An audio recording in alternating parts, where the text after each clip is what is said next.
This, wow. It's the only sound you can hear. And yeah, yesterday actually, this is what I had to climb up when I went on that wrong route. You can see how steep it is. And it's awful stuff because it's so, you climb and you just fall back.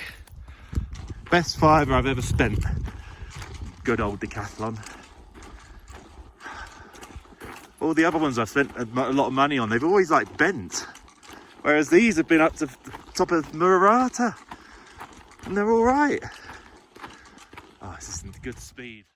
The reason I wanted to hike the Takesi Trail was because it's Bolivia's answer to the Inca Trail in Peru. And it would be a great opportunity to see the transition of landscapes from the mountain peaks to the lush jungles and finally to the little town of Yanacachi, which is at the end of the trail. So I decided to continue that straight after the Mururata summit climb because it made a lot of sense instead of having to get a taxi back into La Paz and then get the taxi back out again.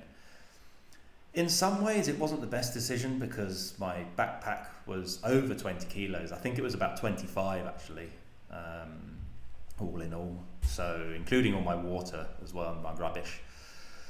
So I thought it would be a nice opportunity to combine the two and see what ruins the Takesi Trail offered.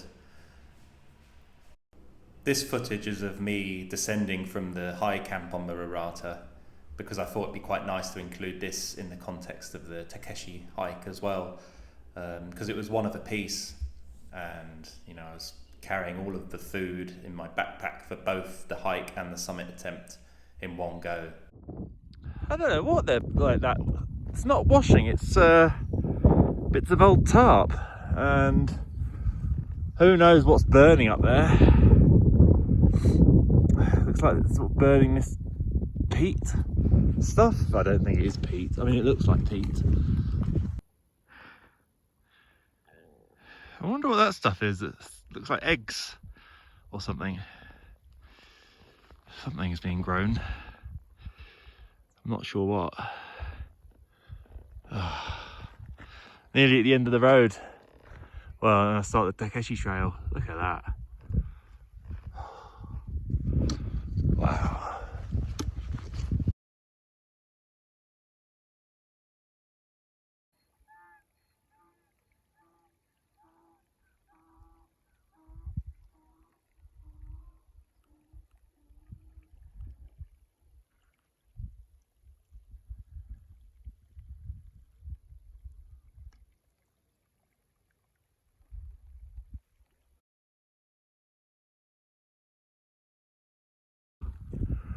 Oh well.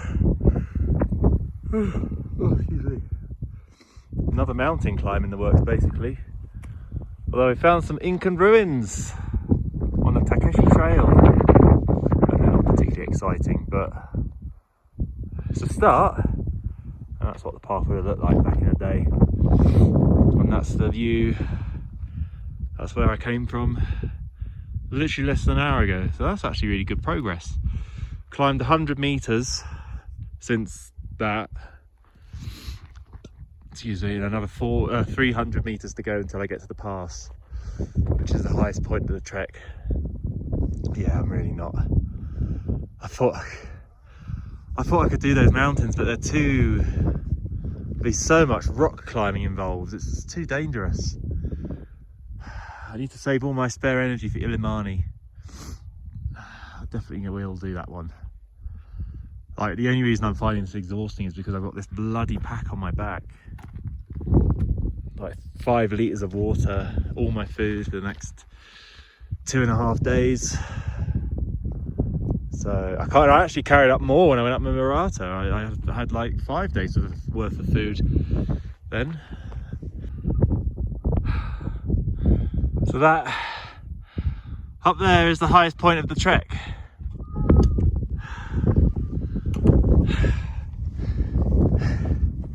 And this is the path I've just come along. It's gorgeous.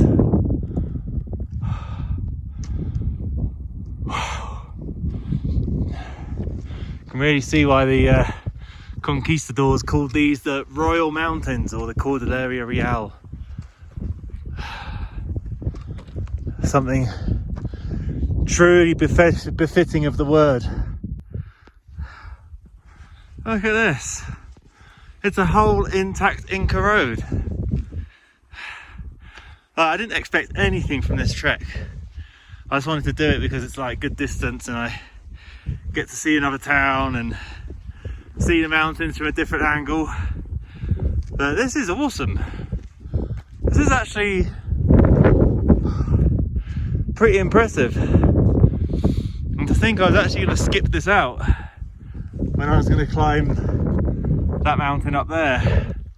But I feel like I've satisfied my charity challenge already.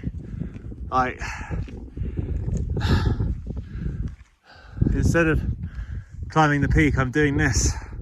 And I've done, yesterday I climbed Mururata, which was the first objective successfully climbed of this half of the trip. All right, I was meant to get here an hour early, but here I am on the top of the Takesi trek. And I think Yanakachi, the town that I'm going to end up in, is down there somewhere. Look at that. That's where I was literally 24 hours ago. As I summited about, I think it was about 1:30. Wow.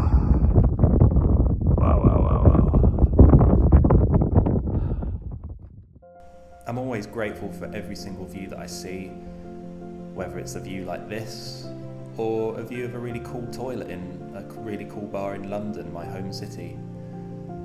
I think it's so important to embrace the diversity of life, and you know, this was such an emotional point for me to see this view. You know, everything that I've done were culminated in this one point in time, and it was the best place I could have found myself at that point. There was a little peak just off of the pass, and to get a little higher, up to I think it was 4,800 meters, maybe a smidge lower than that, I ended up finding myself clambering on rock. A couple of points I was thinking, what am I doing?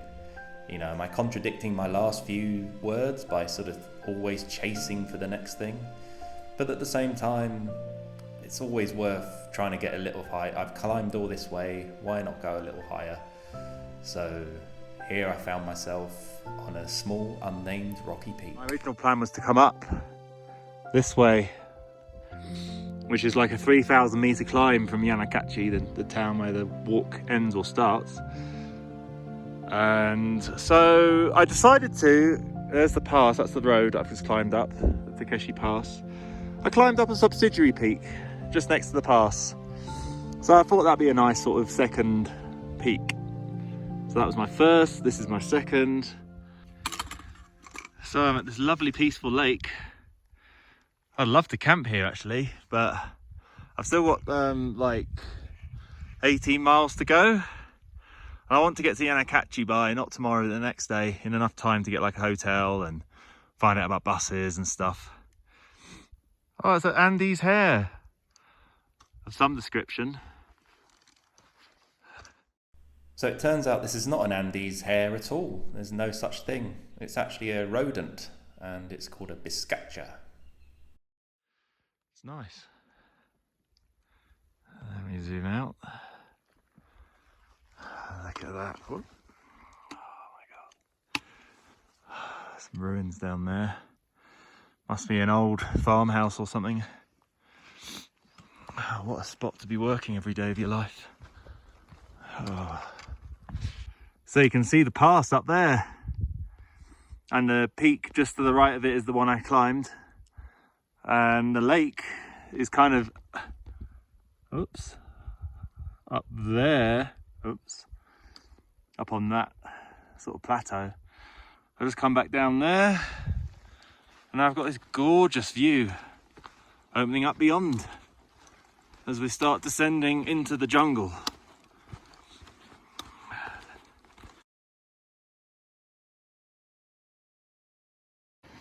I have to say, these summit to eats are actually quite tasty. It's a chicken tikka with rice. What else would it have? I guess naan. Well, it wouldn't really work, would it, in this sort of dehydrated naan? Anyway, I'm going to have a Indian meal when I get back to La Paz, which I'm looking forward to. Just one more night of summit to eats, which I'm not complaining about. And either a hotel in Yanacachi or a bus to La Paz, let's see. Right, so I've woken up this morning after a very restful sleep. And I'm well and truly camping above the clouds. That's unbelievable. It's going to be very cloudy then when I get to the bottom. See the lovely way of light reflecting off those mountains. So cool. So that down there with the barking dog, that's the village of Takesi, which is the halfway point of this trek. A village above the clouds. I wonder what it's like there. I know there's a barking dog, so that's something. Example of the wildlife here. What is this thing? It's got like a super long beak. It's totally not in proportion to its body.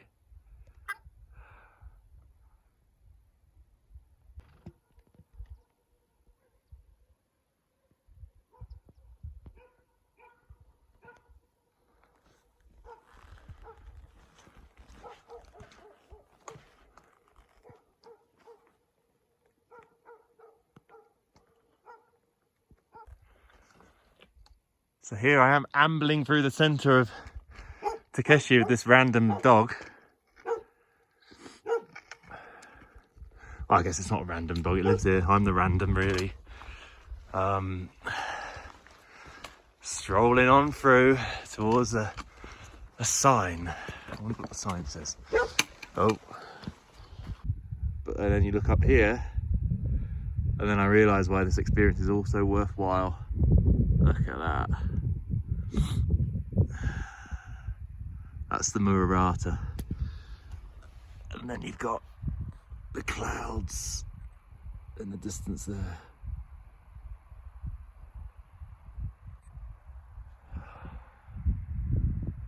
This landscape. It's incredible.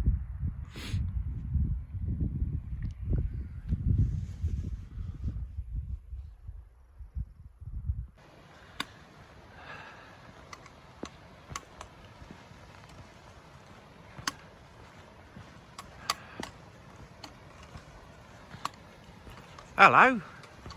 Oh wow. Handsome fella. I can't stop making videos. It's too exciting. Oh, this is why you come travelling, I suppose. I have to say, this has been the most enjoyable trip so far. This has been brilliant. South America, my God, always keeps revealing itself. I love these little random encounters with IMR and ladies. I'm getting a massive bottle of Coke, that a size I've never seen before in my life. It's a huge bottle, that was. There's the Mururata up there. Excuse me, coming through, hiker coming through. Come on. Hello, llama. Oh, let's see your lovely little face. Oh, look at that. Wow, with the clouds in the foreground. That's a photo. That is a photo.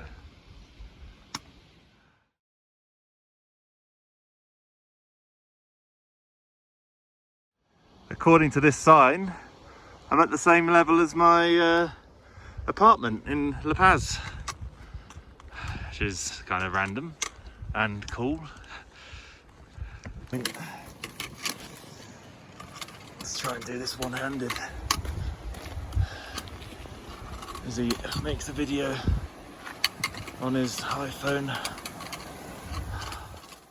One of the biggest reasons I've started making videos now as opposed to before is that I don't have any super duper equipment. I don't even have a GoPro or a gimbal to cradle my phone. So this is just me and my phone, and that's it. So I've just been making videos on the fly with my simple phone in my hand. Ready to make a leap. Whoa! Yay! Not even holding on to anything. I've got 20 kilos worth of stuff on my back. See there, an original Incan drainage ditch. I know, a pretty genius to be. I mean, these are quite wide paths considering how high up we are and how steep this is. So, I mean, it's exhausting just carrying my backpack. Yet alone carrying all of these rocks up here. I mean, it's almost like the pyramids or something. Extraordinary. So you have the majesty of the landscape all the way down to the tiny details.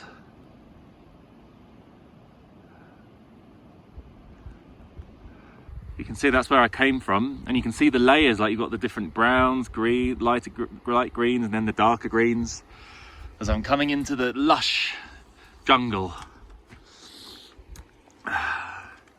And despite all the descending, I'm still, what does that say, 3,256 meters above sea level. Wow.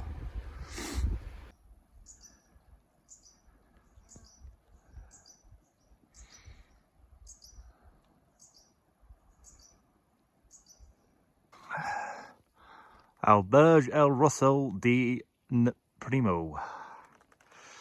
You're given a phone number there, but I don't have any minutes or connection. This is what I mean. I feel like has the world ended since I've been on this hike? Like, did I climb up Mururata and it turns out it was like some sort of secret spaceship? Because this looks to be like a kind of happening place.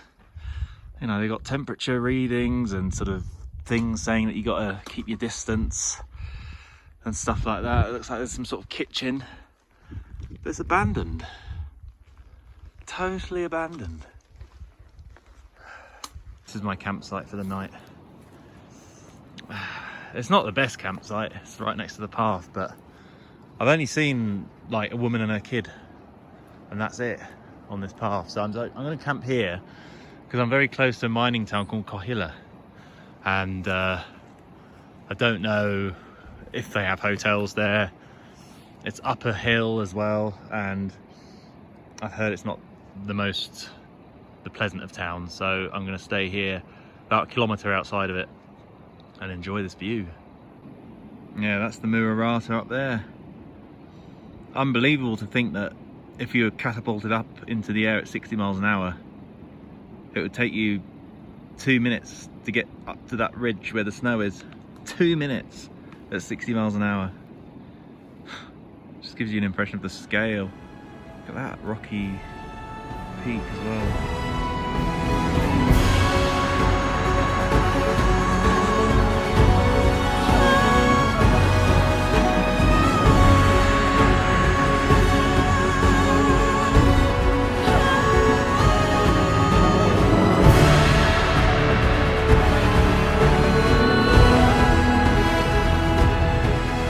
That down there is Yanakachi, the end of the Takesi Trail, and for me, the end of 5 days of mountain climbing and trekking. Oh, quite. Emotions are running a bit high. I'm so proud to have done it. At the end of these trips, I always have the same familiar thoughts and emotions that rattle around my head like marbles in an old iron bucket. You know, for example, the emotion of elation, where I'm feeling so happy and grateful and proud of what I've seen and experienced. You know, summiting that mountain, managing to walk up that pass and see that incredible view, seeing the transition of landscape from the mountain tops to the jungle, all in such a short space of time and just on my own 2 legs. But then there are also the practical considerations and thoughts. You know, for example, are there going to be buses back to La Paz, or is there a place that I can actually buy food and sit down and happily contemplate my journey? all these little things, they always rattle around my head, and they sometimes disturb the peace when I should just be winding down and enjoying the present and what I'm seeing right at that moment. In this case, a nice flat gravel road. It ambles into the centre of Yanakachi Central Square, and it's totally and utterly dead. There's people looking at me, wondering what the hell I'm doing. Here we go. It's quite a nice little town. Right, with a nice background melody, I come to the end of my hike, 68.8 kilometers, which is about 42 miles. With over nearly a 4,000 meter descent and a 2,000 meter ascent.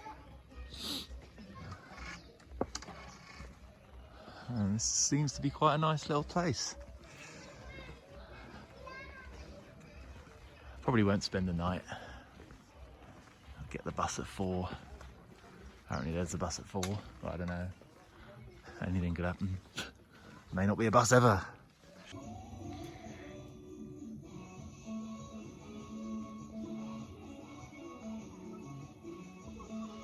So I decided to stay in this lovely little town for a night. So in a few short hours, Yanakachi went from being a place that seemed alien and was unknown to being a place I felt very much at home.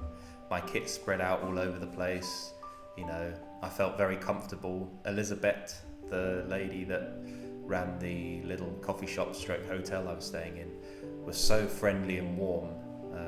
She was my Yanakachi mum, and her husband Ariel said that he'd actually done trips up Mururata and actually taken people up there. He'd been up there about 15 times and was quite incredulous to find out that I'd done it solo.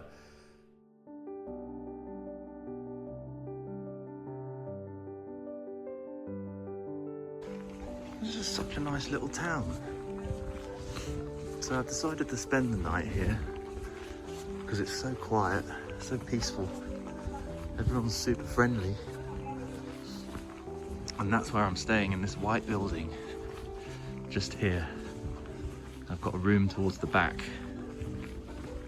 And it's the nicest coffee place in this town. So I just had to stay in the nicest coffee shop. And we've got a little church. There's always a little church in these Latin American towns. They all seem to have a similar layout, nice big little square. Very kind of self-conscious with this bloody yellow t-shirt on. Couldn't they have picked a sort of slightly less conspicuous dye? I feel like a right idiot, but it's my only clean t-shirt.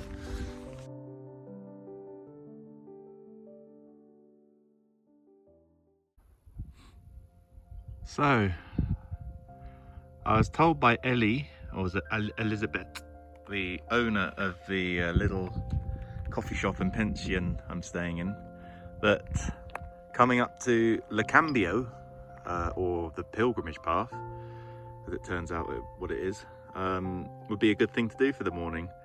So you can see these little, they look like little huts, but they're on the other side of them are crosses. So people follow them up here to reach the big cross at the top of the hill, as a form of pilgrimage. And she said it'd be a good thing to do for, you know, she said it would take 2 hours to get there and 2 hours to get back. So I told her it'd be a bit tight with the bus, and she told me to do what I can. And anyway, I did what I can. I got here half an hour after I was having that conversation in the coffee shop with her, so I don't think it's going to take 2 hours at all. I'm going to go back and have a coffee actually. So, and then yesterday, Ellie and her partner Ariel, a guy who speaks really good English and who actually led tours up to Mururata, he said he's been up there 15 times. They asked me if I wanted to go to a place called Villa Aspiazu. They were going there to pick up some equipment. So I said, why not? I'll join them for the ride. And they took me, so it's down a very steep road back behind the town. and then along this ridge, and then down the side of this road to Villa Aspiazu, which is on the other side of this hill mountain here.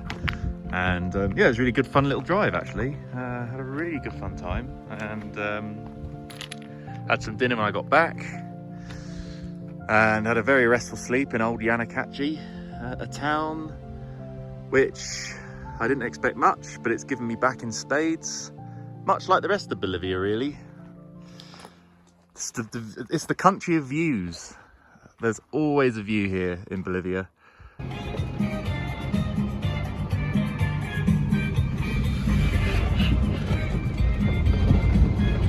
drive is terrifying.